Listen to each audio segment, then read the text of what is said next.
जो गीता पढ़े हैं आप स्वयं अर्जुन बन करके और भगवान श्री कृष्ण से आप लोगों ने बातचीत किया, ऐसी गीता आपने सुना। 2 मिनट जो हमने गीता पढ़े हैं उसके विषय में आप सुने। अर्जुन के मन के अंदर जब विषाद हो गया, कोई रास्ता नहीं दिखाई दिया, तो उस समय अर्जुन ने भगवान की शरणागति ली। और भगवान की जब शरणागति ली, भगवान से पूछा, तो भगवान से पूछा मैं जो कह रहा हूं ये ज्ञान की बात ठीक है? भगवान ने कहा तू 1 नंबर का मूर्ख है। अर्जुन ने कहा कैसे?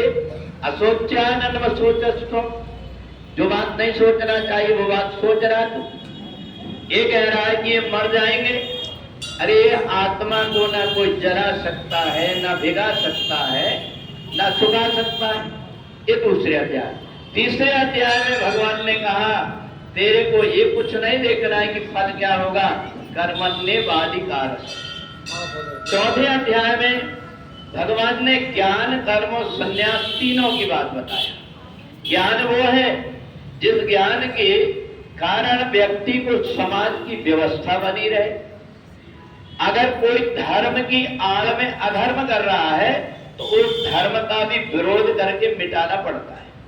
ये चौथे अध्याय। 5वें अध्याय में भगवान ने कर्म संन्यास कहा कि तू कुछ कर्म करता ही नहीं, मरने के बाद में भी तो शरीर पड़ा रहता है, सारी इंद्रियां रहती, पर कर्म कहाँ करता है? कर्म करने वाला तो और कोई है। इसलिए ऐसा तेरे को अभ्यास बनाना है तो तेरे को आत्म संयम योग करना पड़ेगा। अब भगवान ने 6वां अध्याय आत्म संयम योग का बताया। ये शरीर को इतना ढीला भी मत करो और इतना टाइट भी मत करो।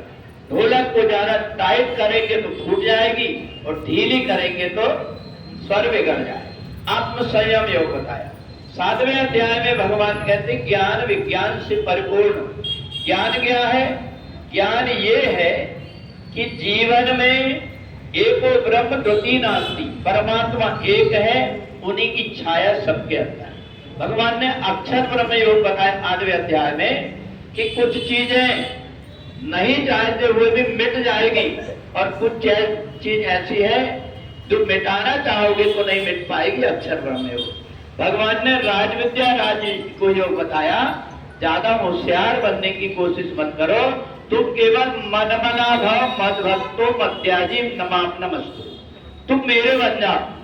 10वें अध्याय में भगवान ने बताया किसी भी रूप में, जहां कहीं भी इदम खलवेदम ब्रह्म, जहां कहीं तू देखेगा पेड़ में, पौधे में, हर जगह मैं हूं, तो इसलिए परमात्मा को ढूंढने के लिए इधर उधर मत भटको। 11वें अध्याय में भगवान ने वही की वही, जहां 2 हाथ वाले भगवान तो साथी बनकर बैठे हुए थे, तुरंत भगवान ने जब विराट रूप बताया तो बड़े भाव से जो आपने प्रार्थना किए 11वें अध्याय के 36वें से 46वें श्लोक तक वो समझ में आया।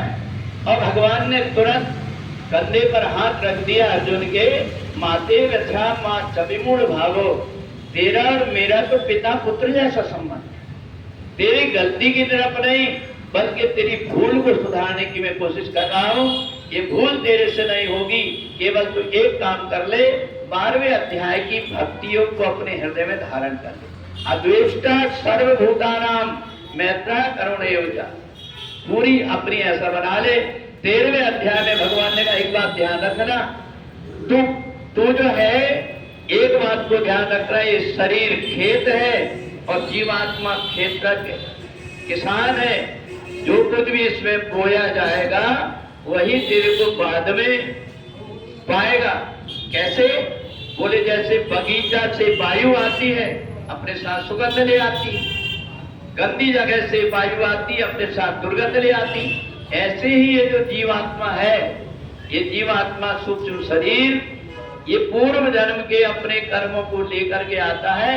इसलिए एक जन्म में की हुई गलती कई जन्मों तक के भुगतना पड़ता है। इसलिए क्षेत्र क्षेत्र बताया भगवान ने। 14वें अध्याय में अर्जुन को कहा कि देख ये 3 गुण है, सतो गुण, रजो गुण और तनो गुण। ये तीनों गुण व्यक्ति को अलग अलग ढंग से कर्म करने लगाते हैं। इसलिए तू गुणातीत हो जा, इन गुणों से परे हो जा। और जब तो गुणातीत हो जाएगा तो भगवान ने 15 अध्याय पुरुषोत्तम योग का बताया। तू मनुष्य तो है, परंतु तूने मनुष्यता धारण कर लिया तो पुरुषोत्तम हो जाएगा। निर्माण मोहा दिसंग दोषा अध्यात्म नित्या विनिवृत्त कामा। अध्यात्म में लग जा तो पुरुषोत्तम बन जाएगा, तेरे को कोई फिक्र नहीं। दो प्रकार के व्यक्ति 16वें अध्याय में देवता और असुर बताया। देवता वो है जो सबके भले के विषय में बताता है। 4 वेद 6 शास्त्र में बात लिखी है, तो सुख दीने सुख होते हैं और दुख दीने। 17वें अध्याय में भगवान ने 3 प्रकार की श्रद्धा का वर्णन किया, सतोगुणी रजोगुणी और तमोगुणी।